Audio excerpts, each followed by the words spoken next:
Esse vídeo é para você que está começando a entender o JavaScript e quer colocar algumas coisas em prática, coisas simples, mas que são importantes para o seu desenvolvimento. O que eu trouxe aqui para vocês hoje são eventos de mouse. O que é isso? São interações que o mouse pode ter com o elemento. Eu vou trazer hoje três tipos específicos. Tem mais do que isso, mas são os três que eu considero assim mais básicos e mais importantes. Então, vamos lá. Eu vou deixar o projeto aí nos comentários para vocês, ou na descrição do vídeo, um dos dois, já com tudo comentado, explicando o que é, para vocês não perderem tempo com HTML e CSS e irem direto para o JavaScript. O JavaScript eu deixei comentado também, mas a gente vai fazer junto aqui. Eu deixei só com as instruções, né, para ninguém se perder. Então, o primeiro passo é rastrear o elemento HTML. Para que serve isso? Então, o JavaScript tem que saber em que elemento ele está aplicando as coisas que a gente vai aplicar. Então você precisa dizer para ele de onde que vem. Para isso, a gente primeiro precisa criar uma variável, que eu vou chamar de botão. Agora a gente vai usar document. Sobre isso, vocês vão ter que ter um conhecimento de DOM. Eu vou botar um card aí em relação a um vídeo que eu fiz sobre DOM para ajudar vocês a entender o que está acontecendo. Query selector btn. Por que eu coloquei isso aqui? Porque o query selector é um seletor. Ele vai selecionar um elemento no HTML. No caso, um elemento que tem o ID btn. Então a gente pode vir aqui no botão, tá vendo? ID btn. Por que eu coloquei essa hashtag? Porque não é aquele método getElementById. Eu não estou procurando por um ID. O query selector pode procurar por ID, por classe ou por nome da tag. Então se quisesse por classe seria assim, e o nome da tag seria button mesmo. Mas não é o que eu quero. Quero procurar pelo ID. E eu vou até aproveitar para poder explicar para vocês a diferença entre função e método, porque a gente vai usar as duas coisas nesse vídeo. Um método, no caso o query selector é um deles, é uma função pré-estabelecida, ou seja, ele faz o que ele faz e não vai mudar. Uma função é um bloco de código que faz alguma coisa. Que coisa? Você que decide. Você vai colocar o código dentro que essa função vai executar. Então, tendo aqui rastreado o elemento, vamos para o segundo passo, que é adicionar um evento ao elemento rastreado. E para isso a gente vai usar uma função. Eu trouxe duas maneiras de vocês fazerem funções. Primeiro, tem a mais comum, a mais tradicional, que é escrever function, que é função em inglês. O nome da função, você escolhe qual é. Os parênteses que representam um método ou uma função, né? Você sempre vai encontrar isso, esse tipo de situação. E tem as chaves abertas com código que você vai colocar dentro. Ou seja, essa função aqui é um bloco de código que faz alguma coisa. Essa coisa é você que decide quando você insere o código dentro dela.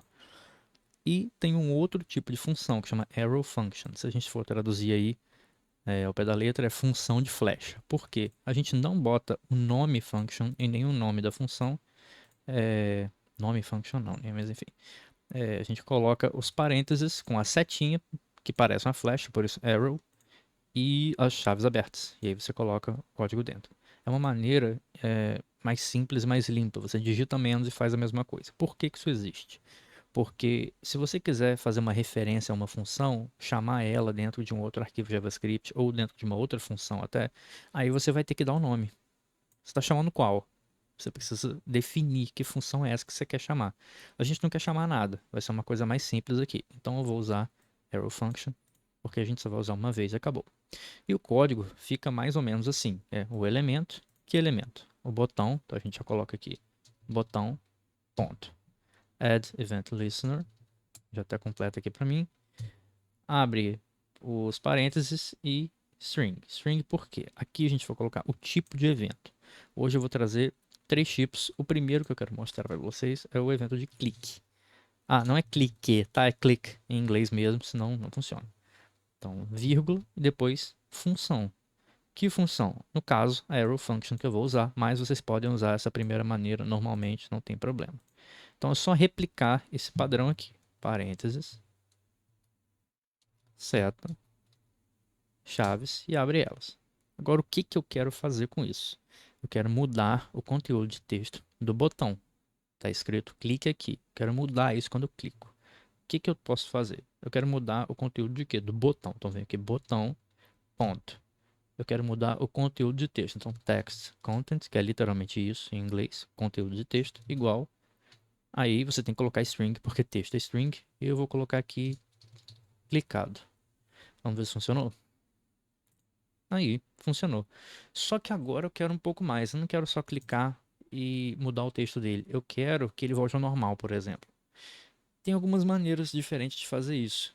Eu vou usar a maneira que eu acho que é mais prática para vocês, porque eu posso mostrar outros dois eventos de mouse ao mesmo tempo, que é, eu vou até aproveitar aqui, aproveitar a estrutura, que é mouse over. O que que significa mouse over? Quando o mouse está over alguma coisa, quer dizer que ele está sobre alguma coisa. O mouse está sobre o elemento. Então, quando o mouse estiver sobre o elemento, vai acontecer alguma coisa. Que coisa? O código que eu coloquei aqui dentro. Então, vai aparecer clicado sem eu clicar, só passando o mouse por cima do elemento. Vamos ver. Aqui, funcionou. Só que eu quero que ele volte ao normal, não quero que ele fique clicado para sempre, porque se eu apertar F5, ele volta. Mas eu não quero ter que apertar F5, eu quero que ele volte na hora. Como eu faço isso? Eu vou reaproveitar essa mesma estrutura toda. A gente só vai mudar o tipo de evento, que é mouse out. Mouse out é quando o mouse está out. Out significa fora. Então, quando o mouse estiver fora do elemento, aí vai ativar o código que está dentro. Só que eu quero que ele volte para o texto original, que é clique aqui. Vamos ver se funciona. Aí, você, ao passar o mouse por cima, muda o texto desse botão e ao tirar, faz ele voltar para o texto original.